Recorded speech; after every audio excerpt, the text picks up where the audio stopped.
Well, he talks a lot about preserving history, and I've given a lot of thought to what draws him to these cars, but it's just something that is so deep inside him that I don't think I could ever figure it out, and half the time I don't think he can either. He always says, I'm a car nut.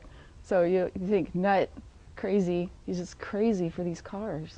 Just crazy. Just every day, it's just his 99% of his day is cars. He loves these cars. Even if I had a hard day at school, a really hard study day, sometimes I would drive my car down to Paul Navarre and Lehman Brothers Auto Wreckers on South First, and I'd just go out there and wander through the old cars. It was just kind of like a peaceful thing to clear the cobwebs out of my head. And then I'd always see something that really appealed to me. Like one day I went out there and there was a beautiful pair of 1932 Lincoln headlights lying on the ground. And I wasn't sure what they were, and so I asked Paul what they came off of, and he said a 32 Lincoln. And I said, someday I'm going to have a car that's got this kind of headlight on it.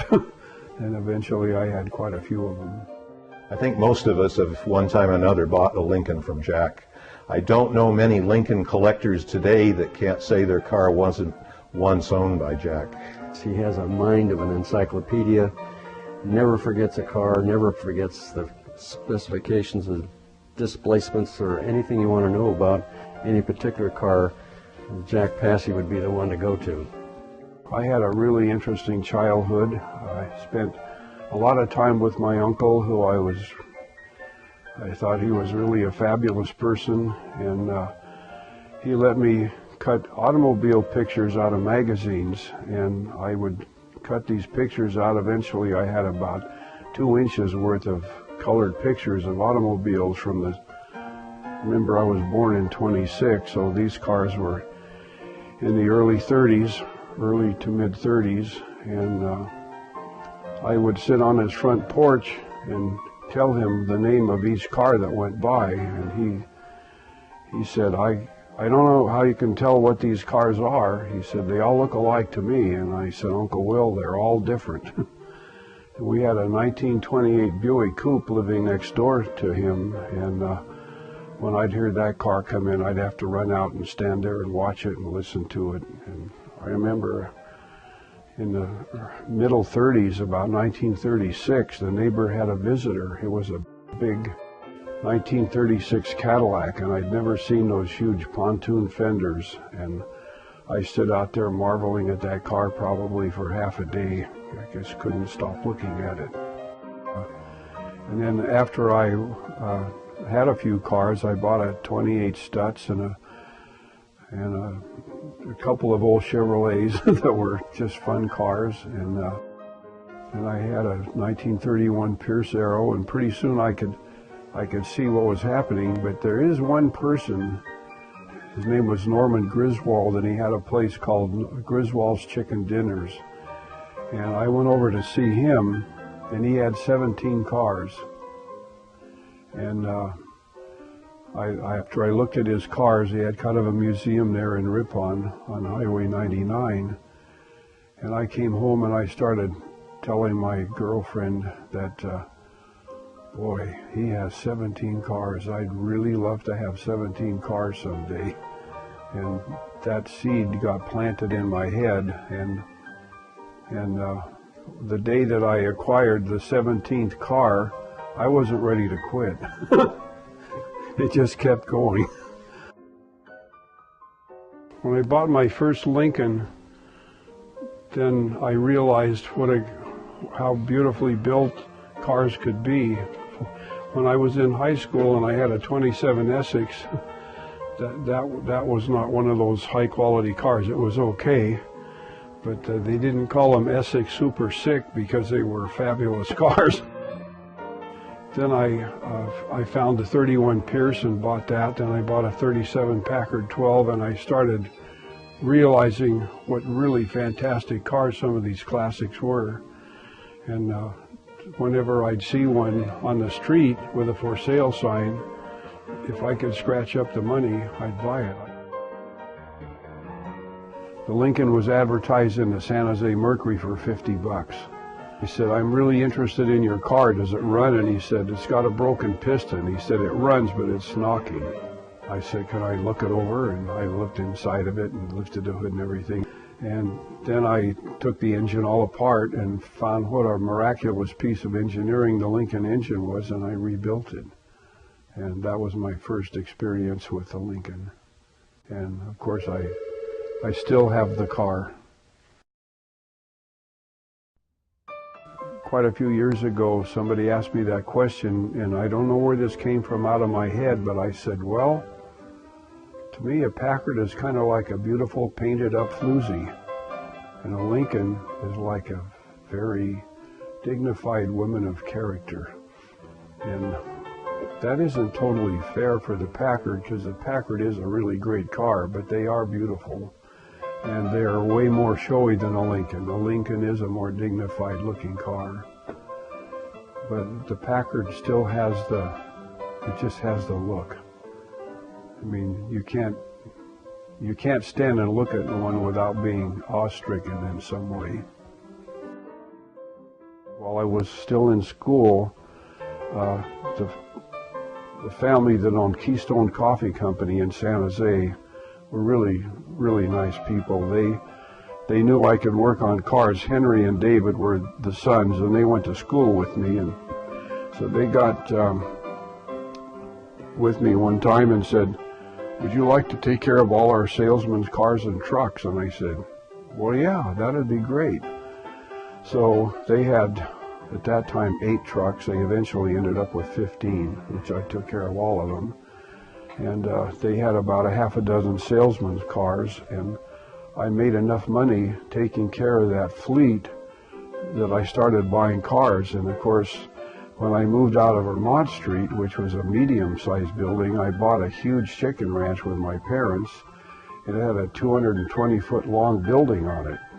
And I converted that 220-foot long building into a garage, which eventually, at that place there were some other outbuildings. I got my collection up to 90 cars. And I did it mostly with money I made repairing trucks and cars at $4 per hour. I've just made enough money so that I kind of had a crusade that when I saw a great old car on the street, and especially if it had a for sale sign on it, I thought, geez, I got to save this car. So that's what happened. I got gluttonous behavior. Pretty soon I had almost more cars than I could take care of. And besides the 90 cars that were covered in the building, I had 30 parts cars outside that I gathered up because I didn't want them to get junked. So it was kind of like a one-man crusade. I don't think I really knew that I was doing that on purpose. It was just that I just had this passion for saving these great old cars. If it was a car that was way mass-produced and there was a whole lot of them, then I realized I couldn't save everything, but I just wanted to save the greatest ones, the ones that really impressed me with their quality and workmanship and beauty. At one point, 55 of them were Lincolns, 6 of them were Packard Super 8s, 16 of them were Packard 12s.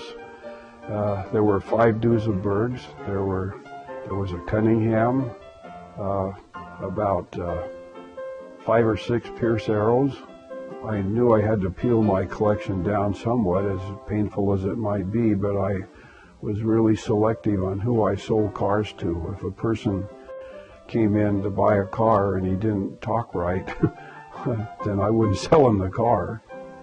One kid said, I had a beautiful big 36 Lincoln 7-passenger sedan that I got out of Berkeley and drove the car home, and I think I only paid $100 or $150 for it. And this kid came in and he said, wow, that's the biggest car I ever saw. He said, boy, that'd make a great street rod. And I said, yeah, it probably would, but it's not going to. And he said, well, it's for sale, isn't it? And I said, on a selective basis only. So I wasn't mean to him, but I just told him, no, I'm not this. I saved this car because it's of its historic value, and it's only going to somebody who will preserve it. We got up and got ourselves together and went to the meeting spot, and Bill Harrah was there, and he had just started collecting cars.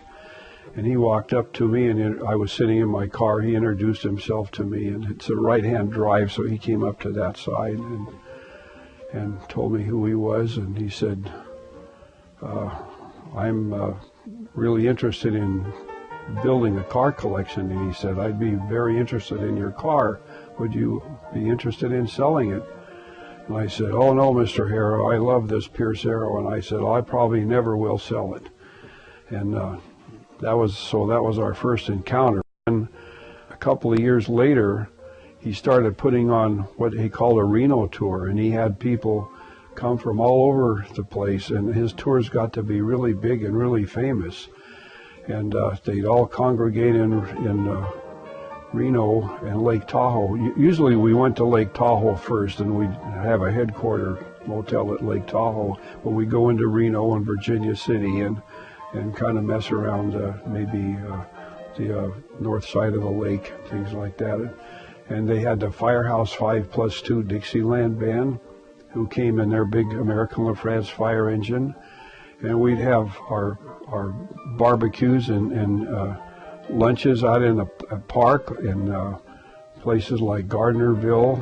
And the whole place was all set up with tables, with tablecloths, full silverware set, plates, everything, and a whole lot of servants, and he did everything exactly right. And the weird thing about those days is I didn't have a 1915 or older car that I could take on a tour. So I took the 28 Lincoln and I followed the tour. I stayed behind because I knew I wasn't supposed to be there, but I was so fascinated with all the cars and the people that I just had to go up there and follow him. And so I did. And then later on, when Bill and I met each other and we became good friends, he came to Freedom and visited me one time. And I bought a Pope Hartford from him. And he came and with Verna Frank, who was his wife at the time, he came to Freedom and had his bodyguard and chauffeur take a picture of he and I standing by the Pope Hartford. And he told me at that time, he said, I knew you were really crazy about cars, and he said, I never wanted to bother you. He said, you did really well staying behind the tour, and he said, I wouldn't have the heart to tell you to stay home. In college, in the late 40s, Otis was a shot putter for Stanford, and I was a high hurdler for San Jose State. And our track teams competed against each other, but because Otis was so famous, everybody knew him, but nobody knew me. But later on, I met Otis at Pebble Beach, because I'd been a judge at Pebble Beach for over 30 years. And so Otis and I became good friends because of cars. And then later, when I started helping him put a museum together in '97, he dug up some old newspaper articles with our names in them, track meets between Stanford and San Jose State. And he highlighted our names and mailed them up to me. I didn't know he kept stuff that long. Well, I'm getting to a stage in my life where I realize there's an end out there. Most of my life I've thought, tomorrow I can do this, or I'll do this next year.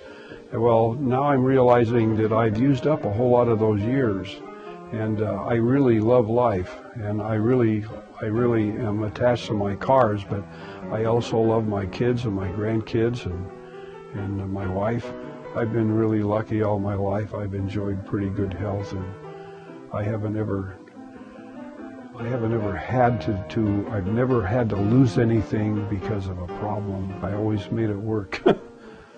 And I think partly because I like the car so much that I'm determined to make it work.